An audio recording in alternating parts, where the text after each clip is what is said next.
Hey, how's it going, Sarah? My name is Jack here with Mr. and Mrs. Leeds. I wanted to first thank you for trying out our site auditor. I hope you got some insight out of that.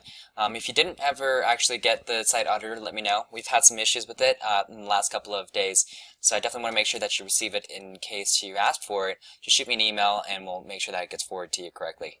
Otherwise, I wanted to follow up here with a video analysis because I wanted to provide some further insight into what I can see and show you exactly what I can see in terms of your SEO efforts and what's been working for you, as well as how we could help if we were to move forward together in this SEO project. So without further ado, let me go ahead and get started. The first thing I did was I pulled up a tool called Ahrefs. Ahrefs allows me and search marketers to take a look at the metrics and kind of see what's been working for you in terms of your SEO. So I can see it looks like you're sitting at about 97 referring domains on 300 backlinks, and your UR is 18 DR47. So let me explain what that means. Your referring domains and backlinks are the number of websites out there that are currently linking back to your website. So what I mean by that is, let's say that there is a blog out there and it's called crowdfundingblog.com, and they go out there and make a new blog post, says whatever in that post, and at the end of it they go, hey, if you're looking for crowdfunding, check out this website, startwise.com, right? And then that would be a link that goes back to your website. And so actually Google tracks all this data, all these links that are pointing back to your website, and they use that data to determine how authoritative your website is. So think of it kind of like a popularity contest. Google wants to see a lot of good quality websites that are relevant to your niche, and they want a lot of these websites pointing back to your website. So it shows Google that there's a lot of these websites out there that are referring their visitors, their viewership to your website because it's a link back to your website, right? And they use that to show to determine how authoritative, how popular and authoritative your website is. So they want to see a lot of good quality referring domains and backlinks, and you're sitting at about 97 on 300 backlinks. I would definitely shoot for about 300 to 400 referring domains, especially if you're trying to target big national phrases like crowdfunding, and I'll talk about that here in a second. You just have to have a lot more referring domains. You have to show Google that you're a lot more authoritative than you are right now to be a real big player and key player in such a big niche as this one. So the other thing I noticed is the UR. The higher the better. The UR of 18 on DR47 means that the quality of your backlinks aren't the best, right? And so if we were to work together on this, I would definitely make sure that the quality of the backlinks would improve, as well as making sure that they're very relevant to crowdfunding, right? And we have our own methods of sourcing it. We work with vendors, we vet them, we vet every single one of our links, we do outreach, and a few other proprietary things that we do. So that's the kind of thing that we could provide for you. The organic traffic is the number of searches per month that you, not searches, but number of visitors that actually visit your website through Google organically. So definitely a lot of room for improvement. Now let me go back to that phrase crowdfunding. Crowdfunding, from an SEO perspective, that keyword is extremely difficult, and I'll explain why. The phrase crowdfunding itself gets about 77,000 searches per month, which is fantastic. The issue is when we start running into this right here, your keyword difficulty. Keyword difficulty is how difficult is a measure that Ahrefs use to determine how difficult it is for you to rank a website for a certain keyword. And so it's a measure between 1 to 99, 99 being the hardest. With a keyword like 81, this basically means that there's been websites out there that have been doing SEO and been dumping a lot of money every month, thousands and thousands of dollars per month, and they've been doing that for years to get and hold the top spot for something like crowdfunding.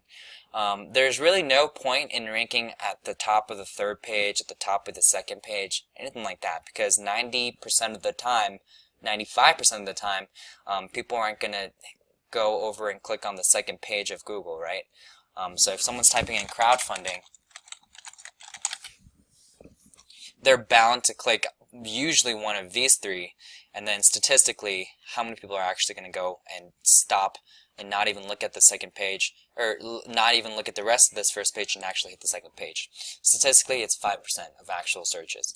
So instead, what I would do, right, and this is something that has been working really well for our clients in the past and the kind of results that I want to provide for you, Sarah, is we would actually go in and work backwards. What I would do is I would actually, now it doesn't have to necessarily be crowdfunding, there's other synonyms, other ways besides that, right? I guess crowdsourcing would be one of them, and startup, capital, all kinds of different phrases out there. But what I would do is I would go out there and find the most optimal keywords that have good volume but low keyword difficulty. So what I mean by that is potentially this could be a potentially good one, right? So there's 1,200 searches per month for it, but 11 KD. So because the KD is so much less, it's a lot quicker for you to rank for these kinds of keywords. The reason why the keyword difficulty is so much lower for these longer tail phrases is because no websites out there are currently optimized for crowdfunding for nonprofits.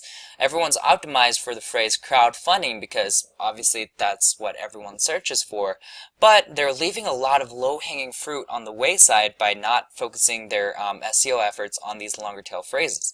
So what I would do is, because this is a lot easier, 11, you can rank that to the first page within a couple of months, right? So what I would do is, so that you can still get traffic to your website, because I want to provide you results and not just say we're doing this or we're doing work and you're not seeing actual improvement in your SERPs. What I would do is I would go in there and make sure that we grab like 10 of these keywords where it just, maybe it doesn't necessarily have as much volume as the main keyword, but it still has decent amount of volume, and especially if you add up 10 of these, you know, you're still getting 10,000 visitors per month. Imagine what that can do for your website, right? And so just go in there and find the most optimal keywords that have low keyword difficulty and actually is relevant to your business and has decent volume.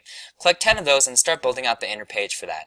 What I mean by that inner page is, if you click right here, do you see on your actual website, it goes to startwise.com/discover. This discover is actually an inside page within your website. And so what I would do is I would make an inner page specifically targeting each of these keywords. So let's say that I decide that this one would be a good one and you decide it's a good one as well. I would go in there and I would actually make an inner page that says, what does that say? Crowdfunding for nonprofits. So I would say startwise.com/crowdfunding-for-non-profits. Right? That way it shows Google exactly what you're trying to rank for in that inner page, and then optimize your content, right? So content is very important as well these days in determining ranking. It's just positive correlation. More words, higher rankings. And it makes sense, and I can explain why if you'd like to know. But we would hash out about 1,000 to 1,500 words of content per page that we build out, start throwing links at it. So not only are you showing Google that you're starting to build authority because we have these links that are starting to send out to your way, right, and it builds authority that way, but you're also showing relevancy because you're specifically using keywords and you're building out your inner page designed to target that specific keyword. I mean, your URL has a keyword in it, the header tag is going to have the keyword in it, the content's going to sprinkle in with those kinds of keywords in it, and all of that is just going to show Google that you are a main player specifically for that keyword, and you're also going to have the authority to back up that you deserve to hold a top ranking for those kinds of phrases. Like I said, this has worked tremendously for our clients right now, and so we know it works, and we know that if we provide this kind of thing for you, it's going to work for you as well. Right? Why change something that's working well? So that's the kind of thing, that's the methodology we do here, Mr. and Mrs. Leads. I would love to work forward with you here, Sarah. It's just kind of a matter of getting started. We would just kind of talk about what you want to do with the website, what your goals are, what your timeline is, as well as we can talk about pricing and your budget and things like that from there. Just a matter of getting started and initiating the conversation. So what I'll do is I'll go ahead and attach my phone number at the end of the email that I shoot out to you. That way, in case you want to talk about anything I said, we can do that. Otherwise, we can bounce back and forth via email and just kind of get the ball rolling. So I appreciate it again, Sarah, if you watched this video all the way through. Hope you have a great rest of your day and week. I hope you've got some insight out of this, and look forward to talking to you soon. So thank you.